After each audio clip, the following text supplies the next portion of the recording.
Calder, c'est un petit peu l'équivalent de Picasso. C'est l'enfant génial qui, tout petit, bien sûr, comme tous les enfants, dessine, bricole, fait des cocottes en papier. Mais lui, ses cocottes, elles n'étaient pas en papier, elles étaient en métal. Il a spontanément choisi en fait de travailler le métal.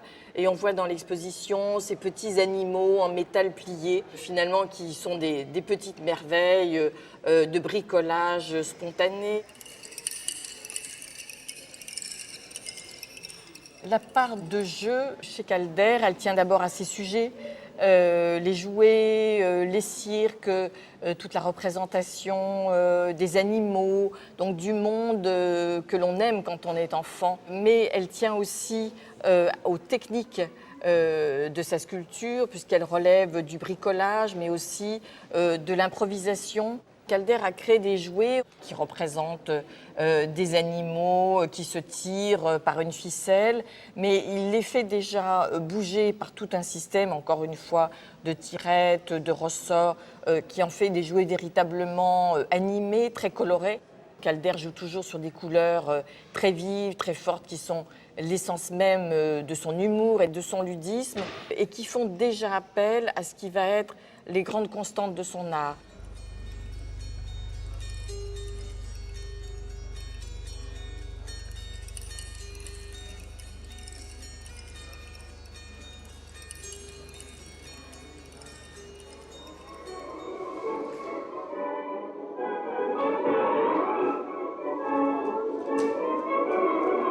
Le cirque qui a été créé par Calder à Paris entre 1926 et 1931, c'est d'abord un ensemble de sculptures qui relèvent du bricolage, puisqu'il crée ces petites figurines en fil de fer, donc tordues, mais elles sont aussi constituées de toutes sortes d'éléments trouvés, d'objets déchets en quelque sorte. Ce sont des bouchons, des bouts de tissu, et le tout constitue donc ces petites figures miniatures que Calder fait bouger comme un marionnettiste en quelque sorte, puisqu'elles sont mobiles dans l'espace et reconstituent des numéros du cirque à partir de jeux de ficelles, de petits tirets, de ressorts qui leur permettent de bondir dans les airs. Donc il y a là toute l'ingéniosité de l'ingénieur en mécanique devenu artiste qui transparaît dans le cirque.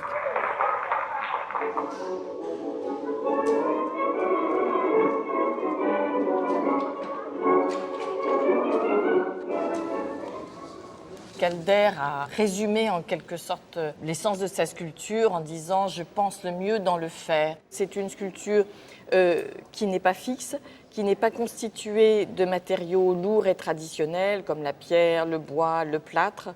Il utilise du câble de fil de fer comme un mécanicien en fait, en se servant de pinces.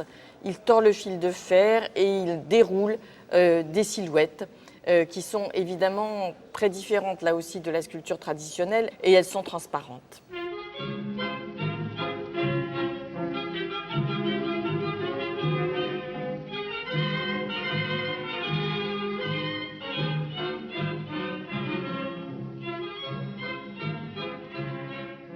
C'est une silhouette dessinée dans l'espace, donc sans volume, sans profondeur. Elle est suspendue à un fil, comme un masque africain, parce qu'il y a quand même, chez tous les artistes de cette génération, la leçon, le modèle de l'art africain qui a été très important pour eux. Et cette sculpture qui est suspendue à un fil dans l'espace, c'est révolutionnaire, puisque auparavant, avant Calder, la sculpture, par définition, c'était quelque chose d'immobile, de lourd, de fixe. Et là, cette sculpture, elle bouge tout naturellement dans l'espace, comme une fleur, comme quelque chose de vivant. Et elle vit aussi par le reflet de ces ombres sur le mur. Ce sont les ombres de la sculpture sur le mur qui lui donnent son volume et son relief, et qui lui donnent aussi son aspect de métamorphose.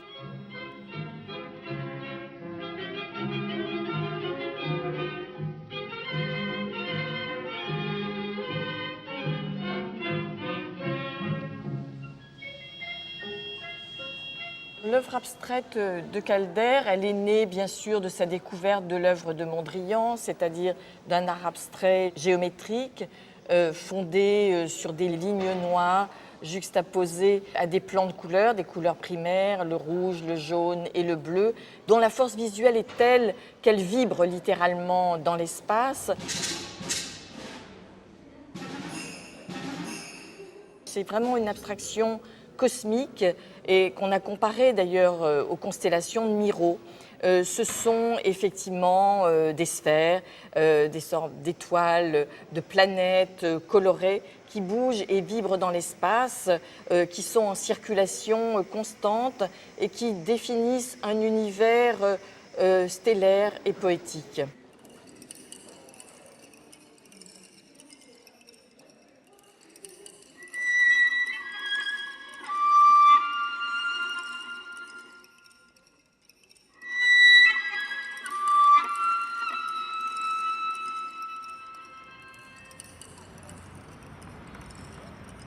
À la fin des années 30, Calder continue à travailler avec le fer, mais cette fois, c'est une sculpture qui est effectivement statique, d'où son nom de stabile, et très souvent monumentale. D'ailleurs, il choisit des figures métalliques, mais qui sont des sortes de transpositions sculpturales et colorées, soit d'animaux, l'araignée par exemple, soit d'arbres ou de fleurs gigantesques qui s'épanouissent dans les cieux.